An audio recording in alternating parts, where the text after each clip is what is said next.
Dame un minuto que creo que se me borró de Facebook. Y ahí es donde más importante es. Déjame ponerlo aquí. No worries, lady.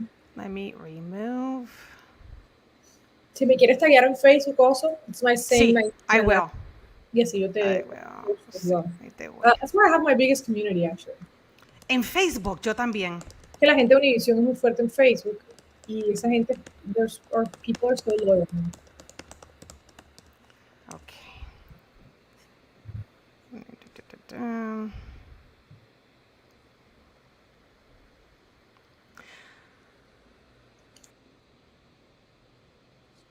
Hello, hello. I'm trying to figure this out. I think that I am live on Facebook and on YouTube. So if you guys want to let me know, welcome to another Wednesday wine. We made it to Wednesday.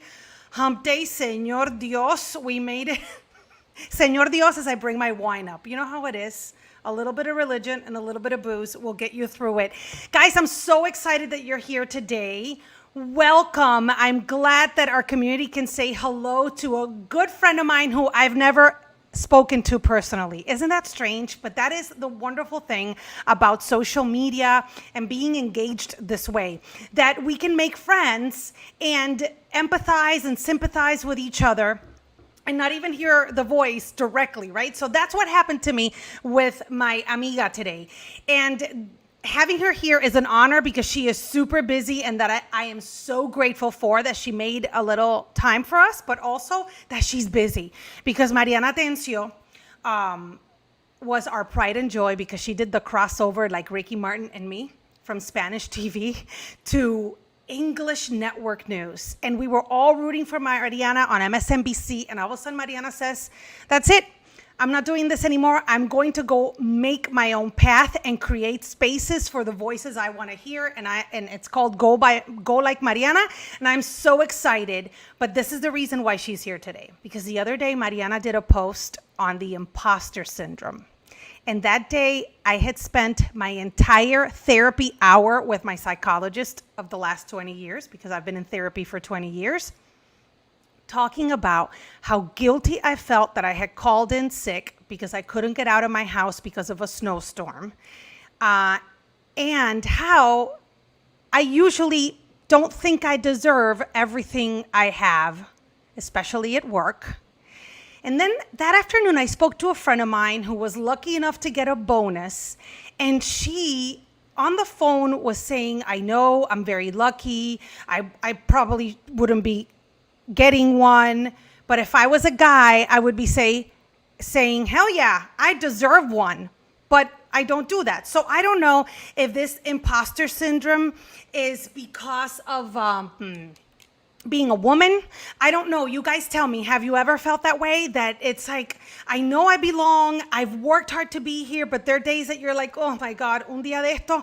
I call it the, ¿y tú quién te crees que eres? Or the, who the heck do you think you are syndrome. So Mariana Atencio joins me now from her beautiful home in Florida, where she is live. Hi. Hey lady, hola mujer. Hi everybody, hola hola. So happy to be on. I can't believe, when you said it, I'm like, is that true? Have we actually never met in person? That's crazy.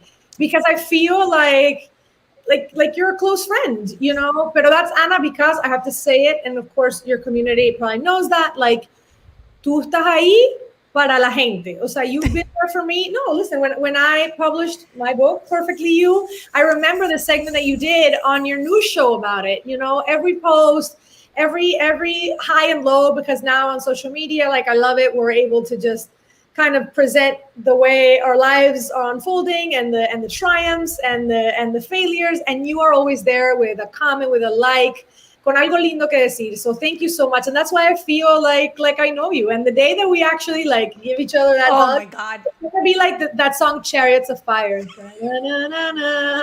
Right?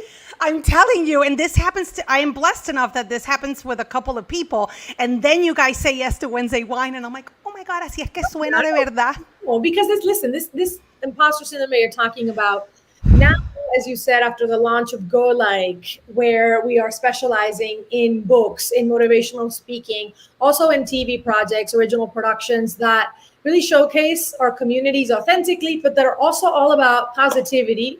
Because I realized when my TED Talk went viral that there was really a thirst for these kinds of messages out there, and that news wasn't the only way to get to people and to motivate people. So I've been researching a lot about the imposter syndrome. I now get hired, which is, I can't believe that I get to do this for a living, by Fortune 50 companies like UBS and the Kellogg School of Management. Just this year, I'm giving another class at Columbia University because so many of us are suffering from this. And don't feel bad if you have before. Ana, don't feel bad that you spend your whole hour of therapy on it, because it actually happens to 70 to 80% of people. And the smarter you are, the more likely you are to have it. So it is no surprise to me that you've experienced this. So are you ready to take sort of a mini imposter quiz? And the people watching at home, you can do. Yes, I love this. Okay, so you have to raise your hand. This is yes or no. You have to raise your hand every time it's a yes, okay? Okay, so the first one is, you feel whenever you enter a room that it's probably a mistake that you're there, a mistake that they either hired you, or this feeling that everybody in the room is more experienced or deserving to be in there than you, yes or no? It's hard for you, and esto para las mujeres, for women, I'm just saying, it's hard for you to accept a compliment without saying, no, es que eso, this little thing, oh, this hair, really, you think? Okay. It's hard for you already mentioned this, to ask for a raise or a promotion. And then when you do get that promotion, your first thought is, I'm not going to be able to handle this. I don't know if I'm equipped to do this. I don't really know if I'm experienced enough to do this. A panic attack the night before starting a WGN. You self-sabotage, meaning that you tend to think of the things that are going wrong instead of thinking about the things that are going right. Oh, yeah. And then lastly, hugely important one, and I didn't realize that I did this. You know that my favorite word, and we can get into this during our conversation, my word for 2021 is control, right? I think it's a word that gets such a bad rep, but it's what everyone wants to have, right? When you're in control of your decisions, of your time, of what you pay attention to, that's when you really can make your dreams come true and go where you want. So this is another one. When researching about control, there's two kinds of people. People that think that there's an external locus of control, meaning that, oh, I got here because of luck, other people connected me, because connections. And then there are people that have an internal locus of control that say, I got here because of my determination, my work ethic, my persistence. So let me ask you a final yes or no. When something good happens, you think, oh, this happened to me because of these external factors, an external locus of control, yes or no? Oh, yeah. Esa soy yo cantado. So if you answered yes to most of these questions, it means you have the syndrome. As I mentioned, don't feel bad. A lot of us suffer from it. How can you slay it? Is it a gender thing, Mariana? Also, more women tend to have imposter syndrome because it's sort of a societal thing, right? The system kind of makes you believe that you're less deserving to be in those rooms, because it's also, unfortunately, the numbers don't really favor us in that regard, right? When I remember when I went into, my first day at NBC News, and you get that feeling of, I think they made a mistake in hiring me. Like, I mean, everybody else is so much more experienced. When you also look around the room, there's likely to be more male executives, more white males, like making the decisions or the hiring decisions. So it's harder for you to sort of see yourself reflected in the people that are ahead. The message is that, like, when you see that they're all male, you go, clearly, I don't belong here. I remember reading in your book, Perfectly You, that when you went, and I got butterflies in my stomach just for you. You had to go to Good Morning America to promote the show you were doing on Fusion. Just listening to that, I broke in sweat. And I love it because you prepare yourself. Like, you take these challenges, and like me, you prepare yourself. When you gave your TED Talk, I remember you posting, I'm at my coach for diction and movement. And I'm like, oh my God, this is fantastic. You need to ask for this help. But in terms of the Good Morning America thing, I'm like, yo me hubiese muerto. I would have and probably not, but I would have like No, been. because I remember seeing you on The View before that, and I remember what Qué it's. desastre. No, I remember what. Listen, I was talking to some of my business partner Mirna before coming on today. I remember watching you, and it was such a big moment because you also had made the crossover and you were representing us on that platform. Absolutely. Yeah. And I blame myself for everything that went bad. I also blame external things. Like it's interesting, but how do you slay it? Is there a way to slay it? Is it like anxiety that you learn to live with it, that you manage it, that you hold its hand and like make That's and subdue it? that's actually a good analogy. Well, what I love about what you just said is the fact that it's not a black or white thing. It's not something that, like, once you slay it, it will always go away. No, it's a constant choice. It's a constant battle. Maybe every hour, you know what I mean? Like every day, you have to choose. Okay, this imposter monster has reared its ugly head. This is what I'm going to do. I mean, some people even give it a name, right, and tell it to go away. This is what I do specifically. And again, it's taken me a lot of research with my team to tell this, especially to women. So, ladies and gentlemen, take notes. First thing you have to do is have a written account of your accomplishments. You'd be surprised when you go in to ask for that raise and people will ask you flat out, well, Ana, why do you think you deserve the position? Y en ese momento, blank.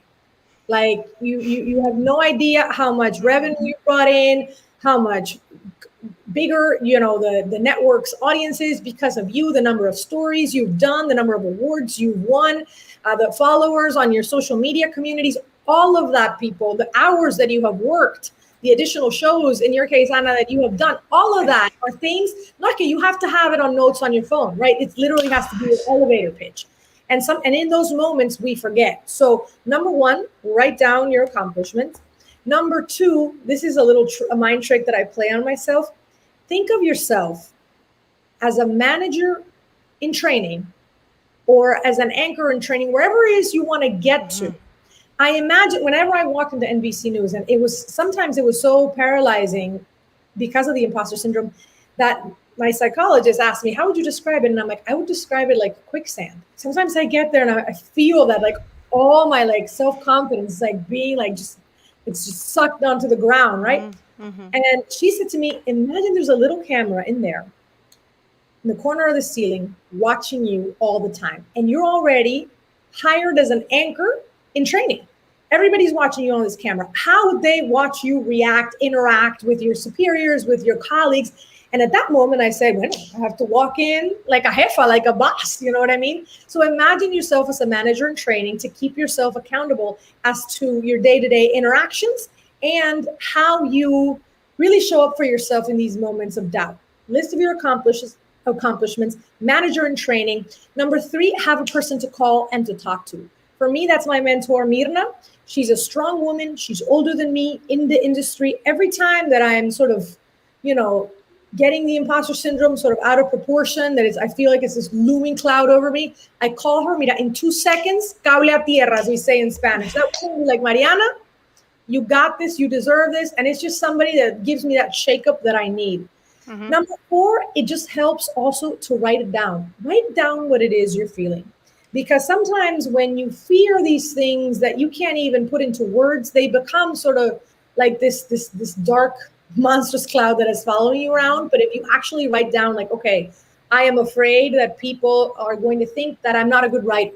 That happens to a lot of us who work in news, even after writing a book. Like I would say that maybe, I would tell you like, I love public speaking. Maybe I have to work on my writing. That's just you sabotaging yourself. So write down what it is you actually feel nervous about and work on that.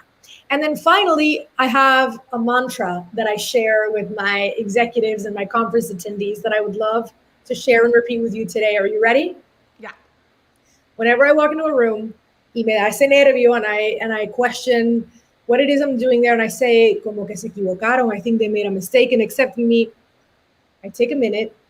Sometimes I even go, can I go? I'm going to use the bathroom. I'll be right back. I look at myself, literally, in the bathroom mirror, and I go, I belong to every room I enter. Oh, yes. I belong to every room I enter. You have earned the right to enter that room. And whilst everybody else is busy hitting the ground running, You are self-sabotaging yourself. And the biggest obstacle to your success after you've worked hard enough to enter these rooms is between here and here in your own mind, mi gente. So literally say after me, I can, I will, I belong. Say it with me. I can, I will, I belong. Una vez más. I can, I will, I belong. Lo máximo. Listen, some people clap, some people like literally like will stomp the table because it becomes like a form of praying. And in moments when I feel self-confident, a veces me grabo like a crazy lady. I'll record myself on the phone. I go, I can, I will, I belong. And it becomes like my battle cry. And whenever I'm feeling insecure, I just go back and I check the recording and then take a couple of deep breaths and walk back in there and hit the ground running like everybody else. Mariana, I know you've done a lot of research. I know that you speak from experience. Why did you make this your mission? Because I was living and breathing it every day. Yeah. At Columbia University, when I came here as an immigrant from Venezuela, so I came on a scholarship to Columbia University Journalism School. And my first thought when I walked into the room was, oye, everybody else is much more experienced than I am. Did they make a mistake with this scholarship? Imposter syndrome. My first day at NBC News should have been like a milestone in my career. Imposter syndrome. And then I kept asking myself, like, why does this keep happening? And I love talking from experience because I'm sure, it's from the heart. And then that's in that authentic and sort of effective communication, when you're transparent about what you're going through, that's when you're really going to connect with people. And I saw the huge sort of tsunami of reaction every time that I posted about it. Conference, attendees kept asking me for it. Now companies keep asking me for it. And when you're talking to, a couple of weeks ago, I spoke before the Kellogg School of Management. This is, I think, the top 3 business school in the country. So these are the kids that are going to take our country to the next level, the next generation of leaders. And all of them, hands down, one of the top 3 issues that they wanted to talk about was not like, how do I make my grades better? How do I grow my Fortune 50 companies? It was about their own self-doubt, their own imposter syndrome, and how to beat it. And there is a saying like, fake it till you make it. And sometimes I feel like that gives the wrong impression because you have to prepare yourself. You belong in that room. You're not a fake. It was not fake. It's not fake. In there. But I couldn't believe it. I've been in this business, almost, I've been with my husband 25 years, almost 23 years. Well, and so we say in Spanish because I don't know where those 23 years are. Like, exactly. You look 23. And I think, thank you. I think that the best thing about discovering people like you, your generation of women, is that I feel like I can be authentically myself. I remember sitting at the news desk, anchoring with Rafael Romo, and he would say, this seat restricts you. And I would be so offended. And he's like, what he meant was, you are so much more. And I'd be like, no, I got to be more serious. Tengo que ser más tiesa. I got to be, I got to wear glasses. I got to know all my stuff. And then I said, thankfully, I found the beat of features where I could be more myself. But then that like pigeonholes you, right? And you have to find people. And this is what I've learned from you guys. You make your own spaces. You create your own spaces. Pero Mariana, I'm telling you, I just renewed my contract and I almost like apologized to my boss for asking for a raise. No. Because you are so hardworking. You probably deserve more than what you asked for. And I'm also a terrible negotiator. I'm terrible at asking for raises. Yo soy malísima. Pero let me tell you also what motivated me, and I'm glad that I remember this anecdote. What motivated me to also talk about this is when I anchored that fusion show, I was the woman and the woman of color next to 2 male co-hosts, right? And it was after we had been hired, they were brought down from New York for this. I find out, I don't know, a couple of drinks into one night that we were out, that they're earning 2 and 3 times more than I am. And they had even negotiated Fridays off, one of them, because they were super hardworking because they were doing other shows and other things. Yo me quedé loca. And I'm like, I vowed, I said, this will never happen to me again. if I can't negotiate, I'm gonna get somebody who can, advocate on my behalf. Porque de verdad que, and sometimes because it's also sometimes the women who are above us that will sometimes inhibit us or kind of deter us from negotiating for ourselves. This idea, Oh, actually in our culture, que calladita te es más bonita, es mejor. It's better if you don't ask so much and just keep don't your. rock the boat. You're lucky to have a job. Everywhere I've worked, I've been told that I'm lucky. Not a GN, but when I worked at Univision, I was told constantly I was lucky to have a job. I had coworkers who were told, we saved you from whatever. And I remember my dad saying, why is that happening? I think your dad and I would be so proud if we went in with that written down. Absolutely. I mean, you also reminded me. I heard, and this is like a godsend, which is why I want to share with you today. I heard. Do you listen to Super Soul Conversations, the Oprah No. podcast? Okay, you go on Spotify after Uh-huh. we're done today. There is an episode called Oprah Winfrey's Super Soul Conversations. It's called The Seeds, Uh-huh. right? So she explains how the job that she did, literally what you're telling me, the job that she did as an anchor and as a reporter in Baltimore, she explains how she felt like really constrained. Like she had to put on this like anchor voice that wasn't authentically her. And she just kind of like didn't find herself there. And she got demoted, right? I'm literally looking it up because I took notes this morning. I was so inspired. She got demoted to a talk show called People Are Talking, where she felt she could really be her authentic self. She talks about the fact that she knew she was told she was too emotional. It was in this show where that really came to fruition in terms of being a useful tool. And that was the spark that really led to the Oprah Winfrey show. So it was Here in this Chicago. absolutely. Here in Entonces, Chicago. Yeah. she literally said this quote: your life is not static. Every decision, every setback, every triumph is an opportunity to identify the seeds of truth that make you the wondrous human being that you are, Ana Belaval. So absolutely. So Yeah. listen to it if you get a chance. It definitely, I saw myself there, Yeah. and my NBC path where I said I loved what I do. It was a privilege to be able Yeah. to cover the news that I did every day. But there came a point where I said, this is not just who I am. There's so much that I can do. And that's how Go Like came into life. I love it. So if you could describe Go Like, is it a movement? Is it a company? It's everything, but explain it to people who don't know what it is. So Go Like began as this rallying cry, what I would say to myself on social media: go like Mariana. Every time I either experienced imposter syndrome or I was chasing hurricanes or politicians, I was always on the go, but always in a positive way. And then one day when I was talking to my mentor, Mirna, who later became my business partner, we both said, go like Mariana. O sea, son verbos de acción. It's verbs that keep people moving forward. It's very now, right? Because of the likes. And we said, we really believe in telling the authentic stories of our communities in a way where we know that only we can, right? The way it isn't being told in traditional news media. She'd also been a news executive and producer for 25 years of her life. So we both said, if we complain so much about people not doing it right, why don't we do it?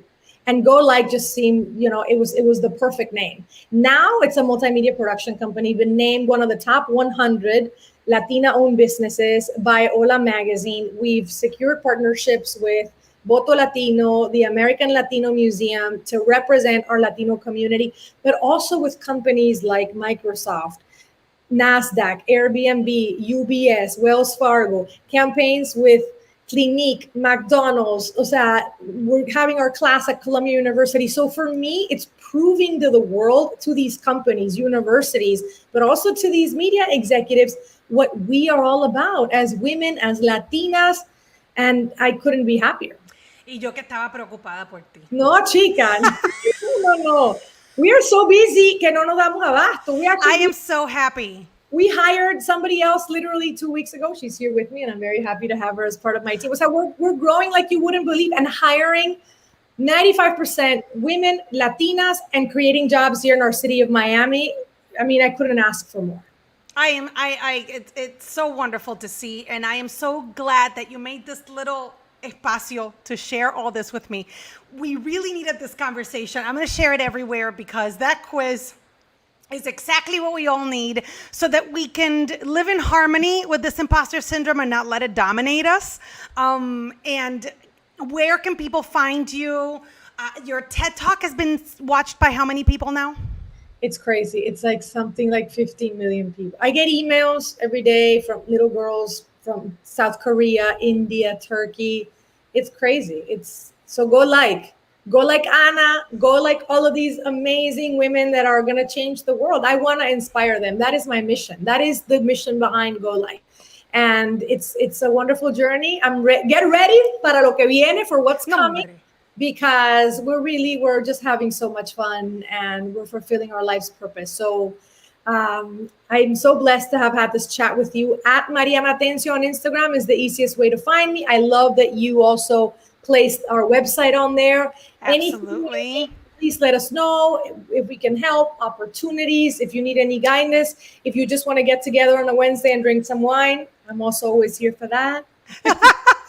Yeah, right, to see a trailblazing Latina like you in the mainstream market in Chicago. De verdad que you inspire me every day. De verdad que sí. Thank you. The feeling is mutuo, 100%. And send my love to your mom and your sister, who I also feel like I know. Hi. And also amazing women that, I know that you know how lucky you are to have them. Absolutely. Mira, eso es that. Women, I mean, I want to work with men every day. I want to hire them. I want to mentor them. I want to empower them. So that's what we're doing at Go Like now. I'm going to take un abrazo a Mirna también, because I've heard maravillas about your mentor.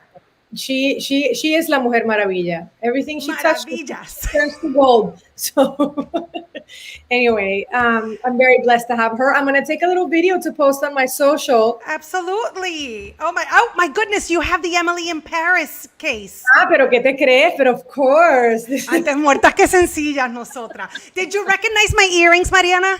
Let me see. Show them to me. I bought these when you did your big earring tour from somebody you were wearing. I love it because they're kind of Victorian looking, ¿no? Sí, pero, sí, tienen como brillo. Me encanta. No puedo más. That was the brand that you bought. Absolutely, me encanta. Yo te sigo como loca. A ti, mi amor, un beso. Beso. Un abrazo a todo el team. Bye-bye. All right, everybody. Let me show you. I didn't want to do it with Mariana because I didn't want to mess the whole computer thing. I'm going to show you the cover of her book so that you can see. And mommy, don't hang up yet because I want to show you something too. So I'm going to share the screen and show you Mariana's book. This is the book that I love. It's called Perfectly You. Lo escribió en español también, Perfectamente Tú. And it's just embracing the power of being real. And I learned so much from that book. And I'm going to tell you that when someone is younger than you, you're like, ¿qué voy a aprender de esa? I learned so much from her book. Mariana has a similar background to me too, a family dynamic very similar to mine, and a story of immigration that many people can relate to as well. So that is Mariana's book, and you can find it on Amazon in English and in Spanish. And now I want to show you this picture. Deja ver dónde la puse. Because today is my mom's birthday. My mom turns 82 years old today. She's going to kill me for saying that. Pero mi mamá cumple un montón de años. And I am so happy that we can celebrate her in good health. And if there is somebody that has taught me how to be authentically myself, it's been my mom. Because even when women weren't supposed to be themselves, my mom was unapologetically herself all the time. Here you have her. This is Ana V dancing in her backyard. She danced ballet and sevillanas, which is Spanish dance, like flamenco. And she was a principal at the age of 25 of an elementary school. And if she wouldn't have chosen to stay home with us, she says she probably would have been superintendent of schools, and I believe her. And she is my inspiration to live my life with joy and to live my life authentically, and that if it doesn't sound right, it's probably not for me. And now I'm going to post a picture that she would 100% approve, which is this one. As you can see, there is my beautiful mom. And I absolutely despise this virus because usually I have so many pictures of my mom from recent years, but I haven't seen her in person for a year and a half. And it's really hard. So I know that she is good and she is being taken care of, and my brother and sister-in-law have done a great job. And my dad is there, and soon we will be able to celebrate together. Mami, te quiero, te admiro, te agradezco que me hayas apoyado a continuar siempre siendo yo. Quick story, when my husband went to Puerto Rico the first time, my parents said, do that pageant thing you do. And my dad would open the sunroof of his car and I would pull out and he would drive and I would do this. Porque yo siempre me caí reina. And my husband said, how do you put up with this? And my mom said, oh no, Steve, we don't put up with it. We encourage it. So there you go. And because of their encouragement, I am the woman that I am. So feliz cumpleaños a mi mamá. And if you want to find out more about my upbringing, porque no todo was that serious and profound, she also raised me with a lot of fears, and you're going to find out what they are when you join me during my one-woman show. Actually, it's a stand-up comedy show. The one-woman show, we're going to wait until we have secured a theater and we can all go back safely. But if you would be so kind to join me on March 20th, we are having a night of comedy with Ana Belaval. And of course, we're calling it Keep It Real. Mommy Papi will be there. And hopefully so will my entire family. I know a lot of you have taken a little bit to buy the tickets. It's just one ticket you need. It's at home. You'll be comfy. We'll drink wine. Yo le echo el cuento. Te hago las historias. And it's all new material. So if you've seen me before, you'll enjoy this one because it's all new. And my mom is the inspiration for it. So there you go. Guys, thank you so much for joining me. What a great conversation with Mariana Atencio. If you're on YouTube, leave me your comment and subscribe. If you're on Facebook, you know you're my peeps. It's great to see you. Salud. Have a wonderful evening, everybody.